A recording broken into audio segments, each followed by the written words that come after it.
On va confronter nos mondes. Scary. Tu me fais peur quand tu fais ça. Ok, Mufasa. Allons seulement. Hey, Rumpy, yeah. That's Mufasa. Oh yeah.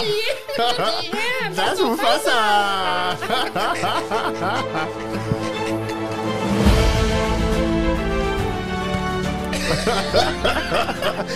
Tu disais?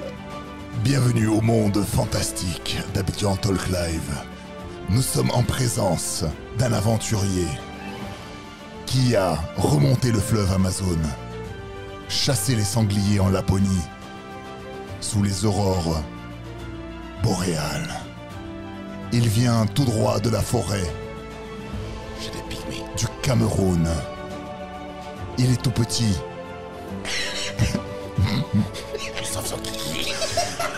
mais il est vaillant. Kirikou n'est pas grand, mais il est vaillant. Bienvenue dans ce podcast incontrôlable. Kirikou en Laponie. Nous sommes C'est mieux que Tata. pour ce nouvel épisode avec nos joyeux clowns. Bienvenue et c'est parti, jingle. Aquabar, on dit quoi? On dit quoi? Bienvenue sur la terre des éléphants d'Afrique. Posez-vous. Posez-vous. Abidjan Talk Live est le seul podcast qui vous fera décapsuler votre bière et soulagera tous vos communs. Abidjan Talk Live. Chaque fin de semaine, enregistré depuis nos studios à Trècheville, Venez découvrir toutes les actualités et les histoires qui comptent.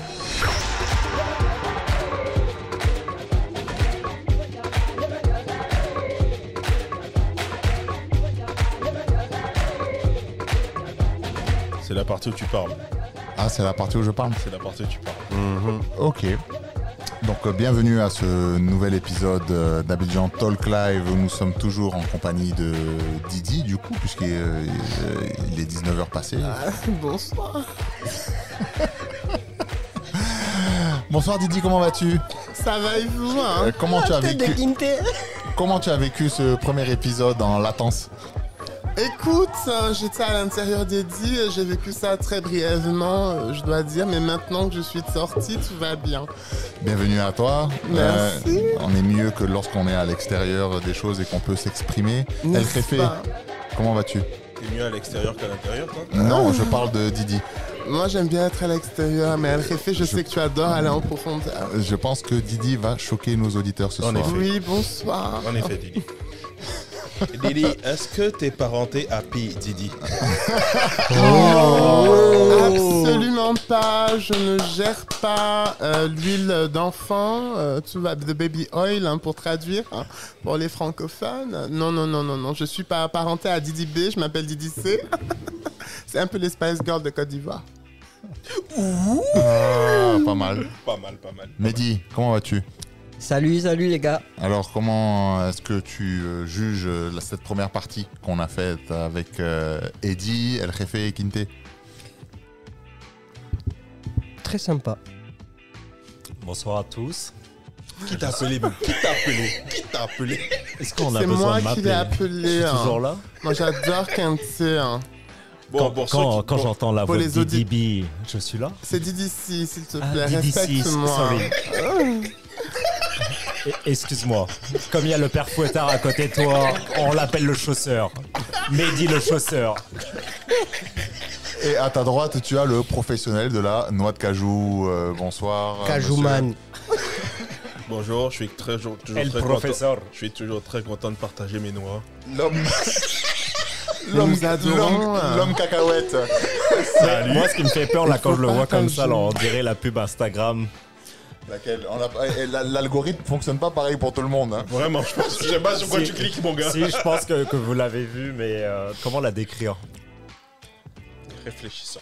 En français. Ferme-moi les yeux. Voici à quoi ressemble mon caca quand je scroll. Est-ce que tu l'as vu celle-là? Est-ce que tu l'as vu celle-là? Mais tu l'as envoyé tout à l'heure. Il l'a envoyé à tout le monde, je te rassure, il l'a envoyé à tout le monde. Effectivement, nous n'avons pas le même algorithme. Ah ouais, on n'a pas le même algorithme. Bon, donc, en fait, on a commencé avec un jingle aventure. Donc, toi, au mois de décembre, qu'est-ce que tu as fait, El Jefe?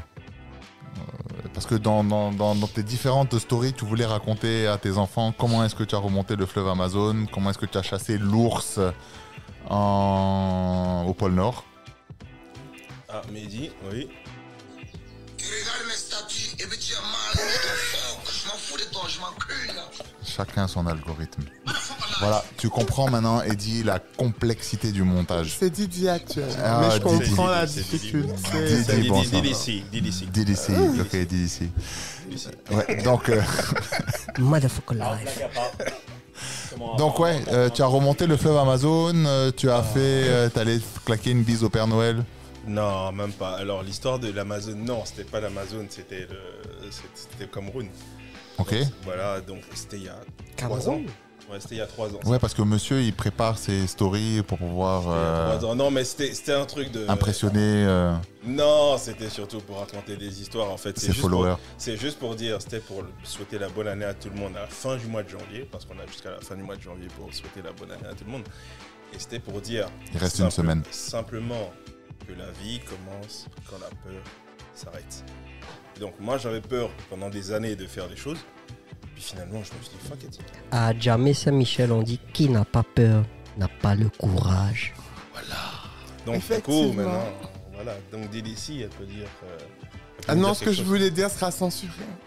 Vas-y, lâche-toi. Moi aussi, j'ai eu peur un jour d'un certain Mamadou. Oui, je te confirme. Finalement, je suis allé ça avec sera Neige. censuré. Neige, c'est un Congolais. Pourquoi t'as vu sa pointure avant? Non, en fait, Haut ses mains. j'ai vu la pointure de Mamadou et je me suis dit non. Et finalement, j'ai fini avec Neige. Neige, c'est un Congolais et je peux être fier de dire que j'ai pu monter 30 cm de neige. Un Congolais qui s'appelle Neige. Je m'étonne que depuis, il n'y a personne qui... qui est sauté sur le truc, mais T'as bon. un papa qui s'appelait Flocon.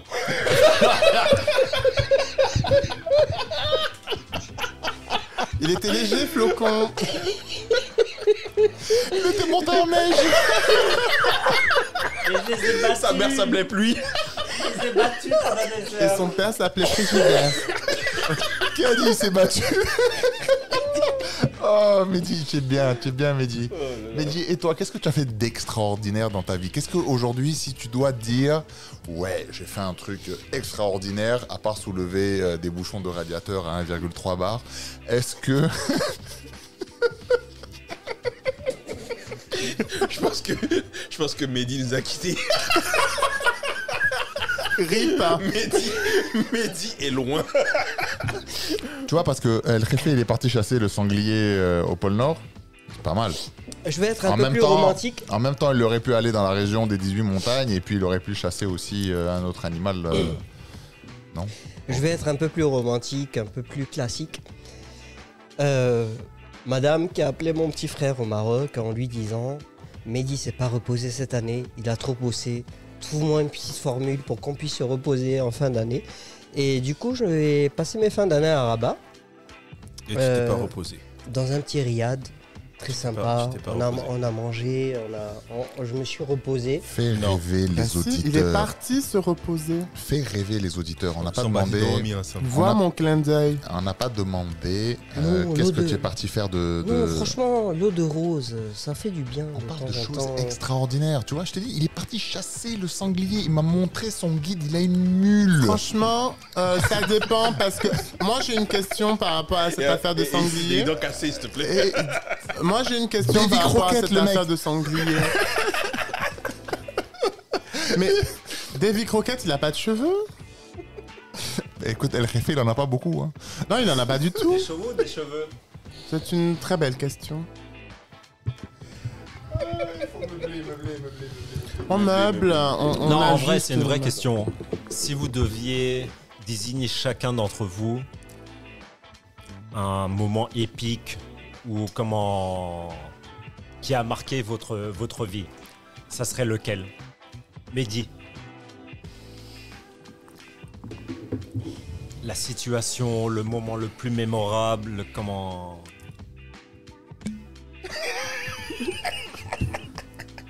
C'est un moment joyeux ou un moment triste? C'est un moment joyeux, on est toujours dans la joie chez nous. Les gars, c'est quoi cette émission? S'il vous plaît. Répète ta question, s'il te plaît, je t'ai pas très concentré. Moi, par exemple, un moment le plus marquant de ma vie, c'est quand je me retrouve chez les moines de Shaolin. J'ai 12 ans. Ils sont où? Dambokro ou bien? Attendez. Les moines de la chauffe de la foire de Chine. Je compte sur toi pour continuer à suivre le fil. Qui tu parles? On a Davy Croquette. À qui tu parles? On a Karate Kid. Exactement. À qui tu Et parles? on a Maître Miyagi. On a Couscous Master. Et on a Tortue Géniale. Exactement, Tortue Géniale. Alias Chausse-Pied-Man. Alors, non, quand je dis ça, Reprends ta question, s'il te je plaît. dis pas que c'est le meilleur moment de ma vie, mais un des faits les plus marquants. Et moi, un des faits qui me marque le plus, ça remonte à mon enfant, j'ai 12 ans. 12 ans, je suis ingérable au niveau scolaire. Des pucelages? Mon père cherche une solution pour me remettre dans le droit chemin, entre guillemets, ce qu'on appelle le droit chemin, c'est-à-dire de l'enfance. Un enfant studieux, un enfant sérieux qui écoute et qui est de la discipline. Donc je me retrouve chez les moines de Shaolin. Chier. Voilà. Dans quel C'est pays? radical ça. En Chine. En Chine. Donc, je t'envoie en Chine. En Asie du Sud. Du moins en Chine du Sud. Moi, c'est un peu moins sexy. Donc, Attends. C'est que genre le vieux Mais l'a du coup, tu puni. parles mandarin? Le vieux l'a puni. Il lui a pris un billet pour la Chine. la réflexion de mon père est simple. Son papa est chic. Hein. Tes passages, je t'envoie faire Pékin Express chez les Shaolin. Son Non, papa mais est sa très réflexion chic. est simple. Il dit mon fils est ingérable. Il est trop loin pour Je moi. peux pas le gérer en France. La police, la gendarmerie n'est pas capable de le gérer. Si je le frappe, c'est interdit par la loi. Je C'est l'envoie ça, dans un c'est pays où on exactement peut ça. le tuer. Les gars. Kinte, attends 2 secondes, Attendez. parce que Didi, là, il est passé à la lettre Z. Il y a trop d'informations à... Attendez. Les gars. Attendez. T'es mort. Doucement, les gars. Arrête de péter. Non. Tu vois, regarde, moi je connais, par exemple, tu vois, si je prends mes parents, je connais le niveau strict de la main ouverte, fermée, coup de coude, coup de tête et tout ça, machin. Tu vois, Regardez comme il prend le micro, les gars. Non, mais je connais, c'est pour pas faire de bruit, Donc, je connais le niveau de sévérité, je vais pas me prendre en photo, je connais le niveau de sévérité de parents orientaux, africains, voilà, avec tout type d'ustensiles pour pouvoir un peu te mettre dans le droit chemin. Mais par contre, c'est la première fois Couteau de ma vie, non, pour te remettre dans le droit chemin. J'ai entendu couteau. Non, c'est pour te tuer le couteau. Non, c'est faire mal, mais il faut que tu sois vivant pour pouvoir te rappeler que ça fait mal. Et mais par contre, c'est la première fois. Là, j'avoue, j'ai du mal à le. Les chausse-pieds n'existaient pas à l'époque de mon père. C'était les babouches qu'on envoyait. J'ai vraiment beaucoup de mal à le synthétiser. Mais envoyer un enfant, en fait, En Chine. difficile. Chez les moines Shaolin. Imagine faire le Non, mais visage. non, ça, là. attends. Moi, je veux savoir. Non, Kinte. Moine Je le dis Shaolin. ici devant tout le monde, j'ai énormément de respect et d'amour pour toi. Mais vraiment. Mais je veux vraiment comprendre. Qu'est-ce que tu as fait pour qu'on te foute dans un avion en UM pour t'envoyer chez... Le gars, il a pris l'avion. C'est pas comme avant, hein. Il n'y avait pas internet, tout ça pour prendre les billets d'avion. Je vais condenser un peu l'histoire de ma vie pour faire rapide.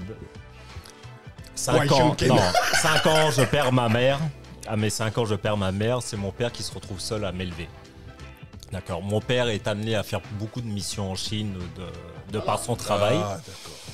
Et c'est ma sœur, ma grande sœur de 10 ans, mon aînée, qui va s'occuper de moi. Je suis un enfant bien éduqué, socialement bien éduqué, je suis bien inscrit, je suis respectueux des gens, etc.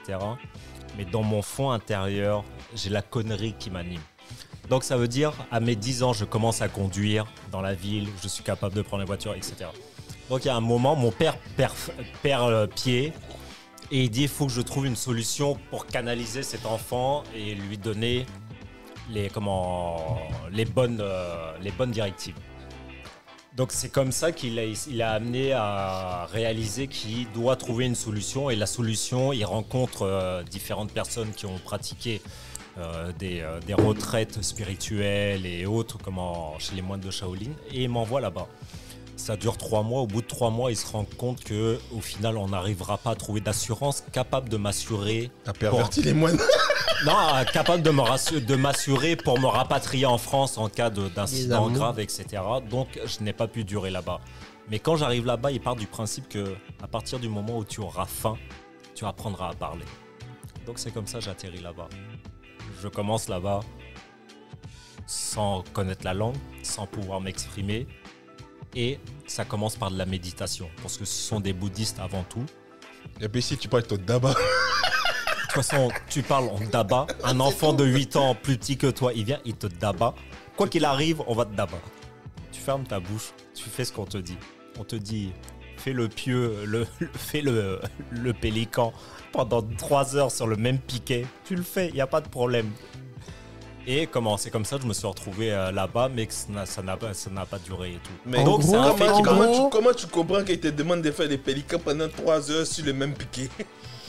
C'est quand tu as fait que tu commences à comprendre que pourquoi il t'a dit de le faire. Parce que... En gros, son papa voulait lui faire une délivrance. Mais chez nous, en Afrique, quand on voit à l'église, et lui, il l'a envoyé en Chine. Plop, plop. Et c'est ça, le... Sa seule chance à l'époque, là, c'est qu'à 12 ans, là, mon zizi n'était pas encore réveillé. Je viens de comprendre la question de Farid. C'était gâté.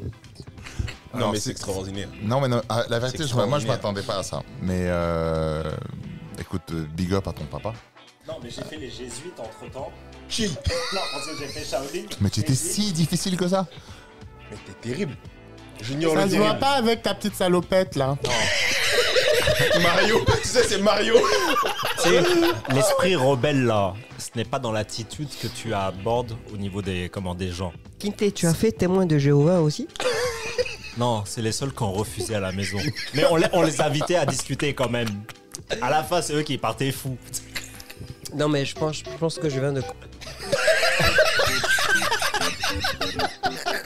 Yogo! Non, mais je pense que je comprends la question de Farid. Et pour répondre à ta question, je pense que ce qui m'a le plus marqué, c'est lorsqu'il y avait, en 2004, une expression qui est sortie en Côte d'Ivoire. À chacun son blanc. Ça t'a marqué? Ça m'a beaucoup marqué parce que c'est l'époque où mes parents et mes frères et sœurs ont dû quitter la Côte d'Ivoire.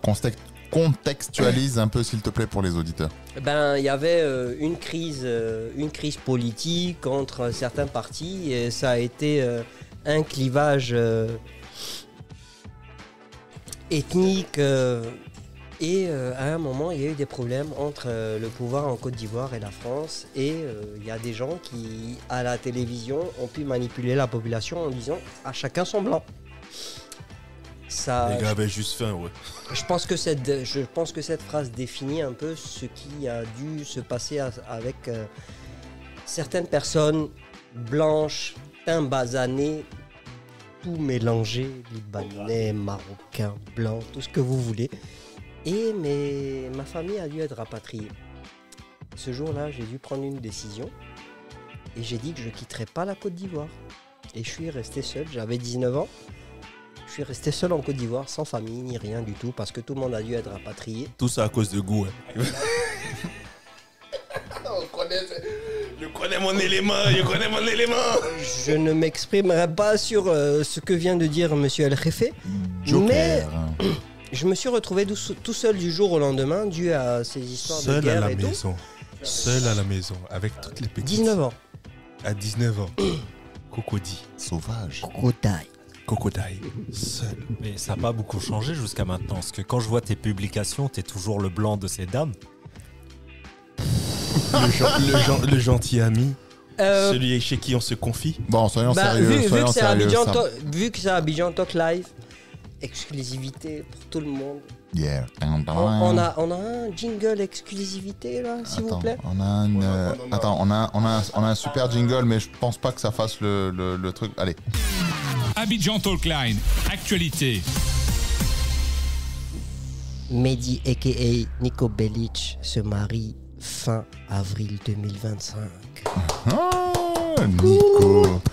Ouais, c'était bien ça. Bon, pour tous ceux qui ne savent pas, je vous explique. Lago a 19 ans, il a enceinté la petite. Non, tu es méchant. Tu es une mauvaise langue. Tu es mauvaise langue. Si tu continues à diffamer comme ça, mon invité, mon on doit attendre un peu que l'enfant naisse là d'abord, parce qu'on est en Afrique, et puis après, il va la marier. Si tu continues à diffamer mon mauvaise podcasteur Mehdi comme ça, je vais te dévoiler ton identité. Ah, mon Dieu. Oh, là, il est devenu tout petit comme une noix de cajou. Ah, là, il a une goutte de sueur sur sa tête nue. Et du coup, je vous explique. En ce moment, je transpire des fesses. Tu veux des mouchoirs? Mehdi, donc du coup, de cet épisode, qu'est-ce que tu as appris? Comment est-ce que tu as transformé cette expérience-là en quelque chose de positif? Ah oui, tout simplement, j'ai décidé de rester ici parce que c'est ma terre de naissance. C'est plus qu'une terre d'accueil pour moi et c'est un choix de vie. J'aurais pu être rapatrié et vivre dans Vas-y, continue. Dans la terre de mes ancêtres, dans la terre de mes origines. Mais ce jour-là, j'ai décidé de rester en Côte d'Ivoire, de ne pas être rapatrié et de finir mes jours ici, tout simplement. À cause des femmes. Fin d'année? Tu vas te marier fin d'année? Fin avril. Joe, les gars, franchement, oui, avril, là, c'est fin d'année. Voilà, l'espoir existe. Mes frères, moi aussi, je vais y arriver. Oh moi aussi, je vais y arriver. Peut-on dire de Didi qu'il va se marier d'ici la fin de l'année? Bonsoir, Kante, je suis célibataire. Didi cherche garçon. Ça fait 2 jours que je t'ai pas vu à la soirée. Le montage de Farid. Didi cherche mariage. Il voulait enregistrer une deuxième émission. Didi C cherche un nom de famille. Moi, je suis là. Je sais pas si je dois tirer sur Kinte ou si je dois tirer sur Didi C. Tirer dans quel sens? Tu veux tirer dans quel sens? Tu poignes ou tu tires? Moi, je poigne. Je vais tirer dans tous les sens à Abidjan. Ça n'a rien amené de bon. Alors, tu poignes ou tu tires? Ah, Kinte. Bon, et toi, Didi? Alors, événement marquant. J'ai une petite Il idée. y en a 2, je dirais, qui m'ont marqué à des tournantes. Tu as la... Une tournante? Alhamdulillah, une tournante. Alhamdulillah, une tournante. je sais pas pourquoi je vais recevoir énormément de mails et de commentaires sur celui-là. Oui, ça sera très intense. Je m'en fous de toi, je m'encule. Motherfucker live. Pour la première, je pense que je reviens en Eddie parce que c'est lui qui peut raconter ça. Donc, donc pour la première, c'est lorsque ma mère a finalement accepté que je fasse des études en audiovisuel. Parce qu'à la base, ma mère, en tant que bonne mère africano-arabe, c'était ingénieur. Donc j'ai fait mes études d'ingénieur et après le diplôme, je lui ai donné. Je dis tiens, est-ce que je peux faire audiovisuel? Mon fils sera médecin ou avocat. Exactement. Du coup, j'ai été la disgrâce de la famille. Il est artiste. Donc la première fois que je suis rentré en école d'audiovisuel et que j'ai compris que c'était mon monde à moi, ça en fait. Aujourd'hui, on dit HPI. Exactement. Putain, tu sais que j'ai été diagnostiqué HPI? Écoute, tu pourras bientôt faire des spectacles avec Didi. C'est quoi ça? Mais ça m'a enlevé un grand poids sociétal. Je peux comprendre maintenant pourquoi je suis différent. Et pourquoi on me comprend pas. Et pourquoi je vous comprends pas non plus. C'est parce que tu parles pas français en fait. HPI Deluxe. Donc, ça c'était le premier. Premier choc. Du coup, rentrer en école comment tu as géré ça? Comment est-ce que tu es arrivé à convaincre? Tu vois, par exemple, dans un ça a été une bataille de 6 mois. Hein. Chaque jour, j'étais, tu sais, l'audiovisuel, voilà, les films, voilà. Tu aimes ce film? Je pourrais te faire ce film.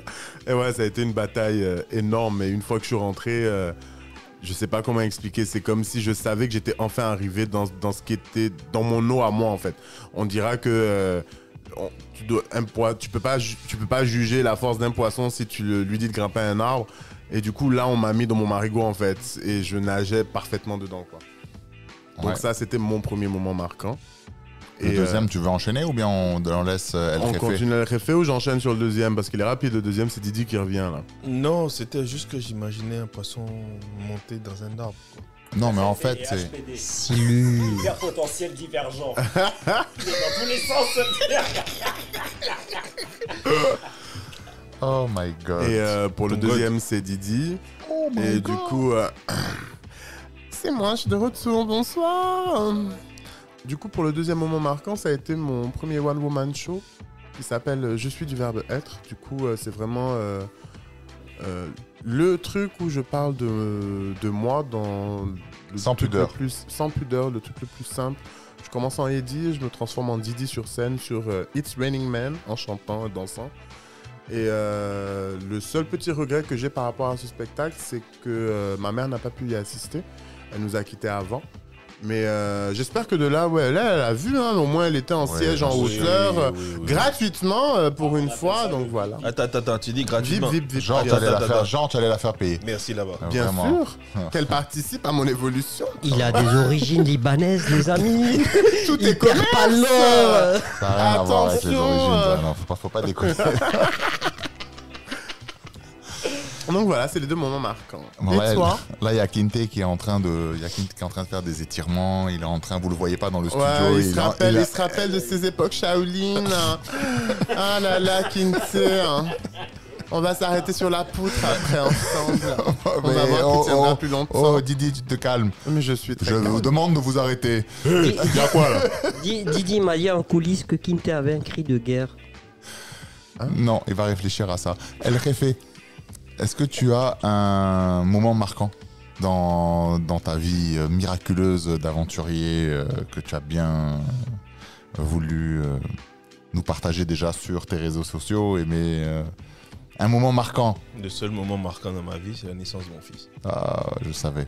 Ah, tu es très terre à terre, toi. Ouais. Très simple, direct, droit au but. Allez, l'OM. Ouais. Mais sinon, non, il y a des moments sympas. Il y a des moments sympas. Il y a des moments, Allez, l'OM. il y a des moments de galère. Tu l'appelais Dimitri Payet. Non, Big Mac. Non, mais il y a des moments sympas. Il y a des moments qui sont drôles à la réflexion. C'est. Je sais pas si je peux le raconter, mais Joe, il y a une fois, Vas-y. Vas-y. Non, est-ce qu'il y a un moment qui t'a ramené vraiment terre à terre? Bon, il y a la naissance, ça je le comprends parce que je partage ce sentiment. Mais est-ce qu'il y a un moment où tu t'es retrouvé dans une situation en te disant ah ouais, j'en suis là. Je suis face à moi-même, j'en suis là, c'est... Non, il y a une fois où je me suis dit, alors, qu'est-ce que tu fous là? Non, mais toi, dans tes aventures, je crois que c'est Il y a- tous les 3 mois. Non, c'est même pas une aventure. C'était en pleine banlieue. Je draguais une go. Attends. Je la prends en rencard et tout ça. Bref, on rentre vers 4h, 5h du matin. Rue du Canal ou pas? Pas rue du Canal, malheureusement. Rue Pierre-Marie Curie. Pas rue du Canal, malheureusement. Et la go. Et il a enlevé la clé d'une voiture. Mais c'est en rapport Rue justement avec Mercedes. mais c'est en rapport avec une clé, justement. C'est en rapport avec une clé. La go, Clé de bouse. elle a oublié sa clé, elle a claqué la porte, elle a oublié sa clé à l'intérieur. Les gars, vous savez combien ça coûte des serruriers, surtout le week-end. La go habite au 6e. Elle me dit merde et tout, j'ai pas de thunes, etc. Comment je vais faire? Gars, moi je suis là, j'ai dit putain. Il avait pourtant bien commencé un fait marquant de sa C'est vie. marqué. Attends, tu vas voir. Ok, Tu vas mea voir. culpa. Tu lui as demandé combien elle investissait? Attends, non, même pas. Pas à l'époque, pas à l'époque. Pas à l'époque. Je sonne chez le voisin et j'ai dit je vais passer par le balcon du voisin pour sauter et rentrer. Enjamber les deux balcons, quoi. Non, pas enjamber des balcons parce que c'était rentrer dans la fenêtre de salle, par la fenêtre de salle de bain. Donc il fallait sauter dans le vide du 6e pour pouvoir rentrer dans le truc. Et j'ai sauté et je me suis retrouvé comme ça, suspendu. Et pendant un quart de seconde, Pardon. je me suis dit, qu'est-ce que je fous là? El Jefe, moi je te crois, mais je veux voir la photo de la go. Tu vas, Pour valider ou pas. tu vas Si voir, la prime de risque. tu vas voir la prime, tu vas voir le truc. Ben, au fait, j'ai entendu un peu tout ce qui a changé la vie de El Jefe, de Kinte. Par contre, Eddie, Qu'est-ce qui a changé ta vie? Quels sont les événements? Mais si, il en a parlé. D'accord. Je pense que la bouteille de Don Papa est passée par là. Qu'était-ce? Mais bon, Moyen-Âge, Don Papa, ça marche Et je pas pense trop. qu'il y a un peu de mascara. Parce que il y a des pirates dans la ville. Qu'est-ce qui a changé la vie de Farid? Oh, beaucoup de choses. Ah. Question non posée. Lorsqu'il Alors. m'a rencontré, bien sûr. Alors, je pense que ce qui a changé la vie de Farid, c'est un joint de culasse. Ou un C'est bouchon de C'est un radiateur. bouchon de radiateur à 1,3 bar. Ne C'est- parle pas c'est- comme ça en présence c'est de l'huile. de mon ange gardien. C'est une bouteille d'huile. Tu blesses. C'est de l'huile de moteur. Un des faits marquants de ma vie, en tout cas. Ouais, un des faits marquants de ta vie. Ouais, mais je vais pas pourrir l'ambiance. Le Non, maillot positif, dédicacé positif. de On a R9. on a tous dit du positif. Allez, Il y a vas-y. toujours du positif. Écoute, du négatif. un fait marquant de ma vie, réellement, qui je pense a... Le jour où tu as découvert que tu avais 2 doigts qui pouvaient te frotter l'œil. Non, parce que le fait d'y penser, en fait, ça me rend un peu émotif. La première fois que tu as joué avec... Il y a 2 faits marquants. Ah. Je vais imiter un peu Didi. Mais sans changer de personnage, mais en changeant de casquette. Ouh. Parce que j'essaye de... Alors, c'est pas une critique. Il faut pas le prendre comme ça. Mais peu importe, en fait, de la manière dont les gens vont me juger, j'essaye d'être toujours dans mon rôle principal. Tu vois ce que je veux te dire? De ne pas prendre un autre air ou une carapace pour essayer de faire passer des messages. Aujourd'hui, à l'âge que j'ai, quand je veux dire quelque chose, la vie m'a appris qu'il faut dire les choses telles qu'elles sont. Elles sont acceptées ou elles sont pas acceptées. Il n'y a pas de jeu de rôle. C'est qui je suis. Voilà comment je suis. Tu m'aimes ou tu ne m'aimes pas. Et c'est à prendre ou à laisser. C'est comme la France. Tu Simple. l'aimes ou tu la quittes. Oui. Et je l'ai quitté en 2007. Mais 2 faits marquants. Alors, quand j'avais 10 ans. Je crois que c'est 10 ans, 11 ans, on rentre au collège. Quelque chose comme ça, Quand t'es 6e. intelligent. Ou bien qu'on n'a pas coupé ton âge. Non. C'est 10 ans, 11 ans quand tu rentres. Voilà, 10 ans, 11 ans, que je rentre au collège. Et je me rappelle que je disais à ma mère, on arrivait à Mermoz, qui était le grand fameux collège international Jean Mermoz à l'époque. Et il y avait des bâtiments. Et je dis à ma mère, mais c'est quoi tous ces bâtiments? Et elle s'était renseignée, elle me dit, ça c'est le bâtiment des 6e, ça c'est le bâtiment des 5e, 4e, 3e, 2e, 1er, terminale. Et moi j'étais en train de compter sur mes doigts et j'ai dit à ma mère, ok, chouette, plus que 6 ans ou 7 ans, et je me casse de la maison. Et ma mère, elle m'a dit plusieurs années après que c'est quelque chose qui l'avait fait énormément pleurer. Comment un enfant de 10 ans, 11 ans, il dit à sa mère, ouais, plus que 5 ans ou 6 ans, je me casse. Et j'étais content, bachelier, de quitter en fait la maison. Et je me rappelle, j'étais à l'aéroport à Montpellier. C'est très intime ce que je suis en train de vous dire. Hein. C'est vraiment très intime. T'inquiète, il n'y a que nous. Ouais, je sais. Et salut les milliers d'auditeurs, les millions d'auditeurs, que dis-je, Abidjan Talk Live. Plus les extraterrestres qui nous écoutent. Et donc je suis bachelier. Et donc je suis étudiant dans une charmante ville du sud de la France. Prestigieuse université. Non, je suis rentré à la fac d'abord. Oui. Et je suis à l'aéroport. Et à Montpellier, l'aéroport de Montpellier. Et à cette époque, apparemment, ça a changé depuis. L'aéroport de Montpellier, il est super bien foutu parce que les gens qui voyagent, en fait, montent un escalator. Et en haut de l'escalator, je pense qu'il y a un plateau et après, on les voit plus. Et moi, j'étais content. Je disais à mes parents, salut, ça y est, c'est fini. J'ai atteint mon but que j'ai depuis l'âge de 10 ans, 11 ans, qui est celui de partir. Moi, je suis arrivé à l'Oba. Et Personne m'arrête ici. ça s'appelait le Toto Loco à l'époque. Et donc, je vois mon père partir, en fait.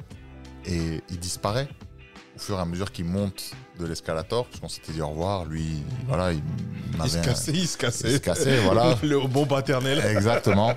Et là, je me rends compte que, en fait, j'avais que de la gueule. J'avais vraiment que de la gueule. C'est-à-dire, j'ai hâte de me retrouver seul, mais en fait, non. Je n'étais pas vraiment préparé à me retrouver seul. Donc ça a été un fait très marquant dans ma vie. Et je pense que c'est là que fondamentalement, j'ai compris l'importance de la famille. Et que sans la famille, on peut accomplir peu de choses. Et pour les auditeurs un peu plus jeunes qui nous écoutent, c'était une époque où il n'y avait pas WhatsApp. C'était une époque où il n'y avait pas... prendre les cartes. Il n'y avait pas les réseaux sociaux, il n'y avait pas cette facilité-là de communication que l'on a aujourd'hui. Et pour pouvoir parler avec la famille, il fallait aller avec des cartes Afrique. Non, même pas. Non, là, j'ai une petite poussière. Et il fallait rentrer dans les cabines téléphoniques avec les cartes Afrique, avec le tarif exorbitant que ça coûtait, pour pouvoir parler quelques minutes. Avec les PCV à l'époque. Exactement. PCV. Donc là, j'ai compris vraiment l'importance de la famille. Donc ça, c'est un vrai fait marquant. Après, deuxième fait marquant, un peu plus fun, j'ai eu dans ma jeune carrière de jeune adulte le privilège de pouvoir être disc jockey, d'être DJ. Et donc, tu t'entraînes dans ta chambre à essayer de passer des sons, à essayer de voir. Et un peu ce côté artistique que j'avais, c'était d'essayer de faire matcher les rythmes, les BPM, 140 BPM. Les énergies qu'il y a dans chaque musique par rapport à d'autres. Et donc, tu es là, tu es dans ta chambre, tu t'imagines en fait plein de choses. Après, je suis monté étape par étape dans ce genre de truc. Donc, j'ai fait plusieurs boîtes à Abidjan, j'ai fait même des boîtes à Montpellier, j'ai fait pas mal de choses. Et un jour, tu te retrouves à organiser un événement et tu te dis, bon, ça va être ton événement. Et tu as un peu le stress, donc tu sais pas. Parce que Eddie, il doit le savoir quand tu es en haut de l'affiche et que tu commences à vendre des tickets, tu regardes, il y a combien de tickets qui sont sortis, est-ce que les gens sont intéressés, et c'est là que tu arrives en fait à jauger un peu ta notoriété et à savoir si, c'est bête à dire, ouais, mais voilà, tu as vraiment le résultat de ce jugement-là, à savoir est-ce que les gens t'aiment, est-ce que les gens te suivent, etc. etc. Est-ce que les meufs te lancent les soutiens-gorge? Non, ça j'ai pas eu. Et les petites culottes? Non, ça j'ai pas eu. Non, malheureusement j'ai pas eu. T'as eu des caleçons? Je sais pas. Et tellement que j'étais en stress, je regarde pas le nombre de tickets qu'on vend et on fait une soirée et donc j'arrive à un moment donné pour mixer et c'est là que je me rends compte qu'il y a 1200, 1300 personnes en fait devant toi en train de bouger, en train de machin et là tu te dis mais ah ouais il y a des gens qui t'aiment et donc ça c'est positif tu vois. Oui tu peux parle dans le micro Mehdi, parle. Non en fait je vois elle fait faire un mouvement. Oui. Un geste avec les bras écartés et je pense à deux personnes, soit Jude Bellingham, soit Adama Bictogo. Aïe Pogo. Quand il a gagné les élections. Adama Bellingham. Non, moi je veux savoir quand est-ce qu'on loue le Bloom et qu'on fait une soirée mixée par Farid. Donc voilà mes deux moments marquants. Farid est trop fort pour le Bloom les gars. Ce sera mais c'est fini ça, c'est une ancienne époque. On va faire une soirée famille en fait. Maintenant je serais bon à mixer thème années 90, début des années 2000. Mais à ton avis, qu'est-ce que le cousin il fait? Les amis, big dédicace au cousin. Elle rêvait. T'es d'accord avec moi? On a les contacts pour aller au Bloom, pour aller à Case Bloom, n'importe où. Les gars. On gère ça. Notre DJ privé est là. Les amis, on a notre ami qui se marie. On a le DJ. Ça suffit. Mais c'est vrai, même lettre d'invitation, t'as pas envoyé ça encore des. Ça suffit, les gars. Et puis, donne vite tes dates là, parce que les plannings, c'est compliqué là. Juste, j'ai une petite anecdote. En 2002, j'étais encore étudiant et j'avais comme idée d'organiser un tournoi de beach soccer à Assigny. C'est là que tu vois que l'âge avance quoi. On parle de 2002 les gars, ça fait 23 ans. 23 ans facile. Et c'était pas encore connu en Côte d'Ivoire le beach soccer. Ben voilà, il était pas né comme un poisson, il était pas né. Nous on était déjà la beach soccer hein. Et Farid, tu auras ton jingle pour la blague. Oh merci. Et Farid est venu mixer au tournoi de beach soccer, c'était en 2002. Et il avait créé des émules, c'était énorme. La finale s'est passée sous sa musique à lui, sous ses mix. Il y avait des mules. Il y avait énormément de monde, les amis. Et là, je parle d'il y a 25 ans. Donc imaginez si aujourd'hui Farid va au Bloom, il va tout péter. Mais bien sûr, il va tout péter. C'est nous les premiers. Vous me voyez trop beau. Il faut savoir garder de bons souvenirs. C'est comme ça qu'on crée les légendes. C'est tout, il faut laisser une trace. Exactement il y a YouTube Playlist. Il y a Deezer. Il y a... Même si on met là, on va dire c'est toi, c'est pas grave. Spotify. Ouais, c'est tout. C'est comme la vidéo de la meuf là, t'as vu la vidéo de la meuf qui est soi-disant mix et puis là. Est-ce que vous avez moi-même j'invite Anne, je l'appelle. Anne vient. Est-ce que vous avez tout est Brad Pitt sont là. Est-ce que vous avez connu Farid aka la salsa? Non, ça n'existait pas quand je suis arrivé. Ah voilà, c'est pour ça. Il y avait la salsa, il y avait la bodeguita. La bodeguita aussi. La bodeguita. Toi, tu devais avoir 5 ans, pourquoi tu dis oui, toi? À qui est-ce que tu parles, Farid? J'en ai entendu parler. Donc voilà, c'était un épisode, un peu intime où on a parlé. Un peu seulement. Ouais, pas mal même, je dirais. Donc je voulais profiter pour remercier Eddie et Didi de nous avoir rejoints pour ces 2 épisodes d'Abidjan Talk Live, en espérant que tu as pris du plaisir à parler, à nous raconter ton histoire. Du plaisir ouais, à on parler. a beaucoup aimé. Vous avez beaucoup aimé? On a beaucoup aimé. Merci beaucoup pour l'invitation, pour Didier et moi. Tu reviendras? Vous reviendrez? Bien sûr. Invitez-nous. Ne vous inquiétez pas. Pas de problème. Chers auditeurs, merci beaucoup. Cet épisode touche à sa fin. Bonne année les auditeurs. Oui, bonne et année. auditrices. Arigato gozaimashita. Toi, tu auras l'air fin si je publie ça à fin février. Bonne année. Hein. El Jefe. C'est vrai. Ouais. On a dit bonne année au début de l'épisode. Ouais. Bonne année alors donc du coup. Ciao. Ciao, bossez le week-end. Nous allons maintenant vous demander la moitié de la route. Abidjan Talk Live, c'est terminé. On espère que vous avez passé un bon moment. Posez votre bière et reprenez une activité normale. N'oubliez pas de vous abonner sur Apple Podcast, Google Podcast, Spotify et de commenter sur notre profil Instagram. Découvrez de nouvelles actualités et histoires au prochain numéro.